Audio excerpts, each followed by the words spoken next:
by request, how to quick and easily can pumpkin. Alright guys, so we are getting our pumpkin ready for canning. And the most difficult part is going to be cutting, your pumpkin. And I basically just cut the frontal off of it. You'll want to, if you can get your stem off, sometimes they break off easy. And I am just using my hand. I went ahead and I run my knife through here, but I'm taking my hand. And you can use a big tablespoon if you want to. And then that way you're grabbing all of that has the seeds in it. And it makes it a lot quicker to just get that out, to get your seeds out. Now what we'll do next is I basically need to peel the pumpkin into 1-inch squares. So I'll come back when I get all the seeds out of this other half and show you how to do that. Now as far as the seeds, I dry these seeds. You can use these to replant your pumpkin. You can also roast these and eat roasted pumpkin seeds. And as you can see, you can just easily pull them off the hairs of the pumpkin. And I'll leave them in this pan. I'll rinse them off and then let them dry. Just lay them out on either a paper bag or a paper towel and let them dry, because it'll be sticky from the sugar starches that are naturally in your pumpkin. And then this you can just discard. The wild animals love to eat this. And you can literally slide those off. So I'll finish that up and then rinse these and allow them to dry on a paper bag. To make it easier to cut down your pumpkin, if you go ahead and you'll cut it into quarters, or quarter it as much as you can, and then you want to take that big chunk and cut it like this. And I did try peeling it, but as you can see, it's not as effective. So this way you've got the peeling there, and if you need to, that way you can put it on your cutting board, got a little bit of a brace, and then cut them into 1-inch chunks, and that will get them ready for the pot so that you can cook them down.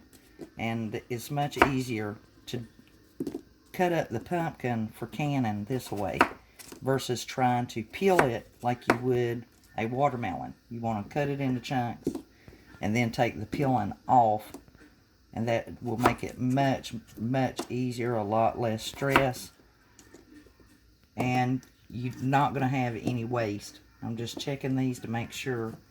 Some of these I cut and forgot to take the rind off of it. So there's the rind off of those. And these are ready for the pot. So we have now boiled our 1-inch cube pumpkin for 2 minutes. And now we are packing out our hot jars. We have our canner going here. And I have added the weight.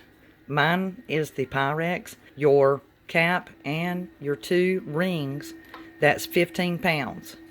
We'll put them into the pressure canner, and they will pressurize your pints for approximately 55 minutes at 15 pounds pressure.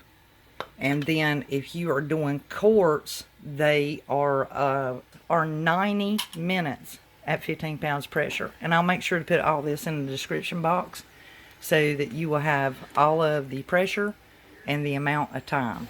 Now at this point you want to place your 1-inch cubes of pumpkin into your jar and leave this whole 1-inch headspace. You're also going to wipe off the mouth of your jar. We are going to add a half a teaspoon of salt. I choose to do that. The original recipe doesn't call for it, but these have no acid in them, which call low acid, no acid.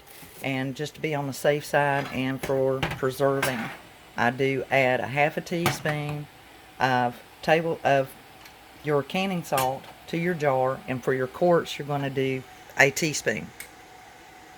So here they are. They are absolutely gorgeous, and they canned up just perfectly. So this is the finished product, and there ended up being 14 pints from the pumpkin that I carved and canned up. I did save 1 pint. I set it aside so that I could make my famous pumpkin pie. Check the description box down below for the recipe. I think you'll enjoy it. It is famous. Everyone requests my pumpkin pies, and it is my husband's absolute favorite, to the point that he becomes upset if I fix less than 2 at a time. Enjoy, and thank you for joining me. This is Elizabeth. Till the next DIY, I'll be canning and crafting, y'all. Have you some pumpkin pie. Bye.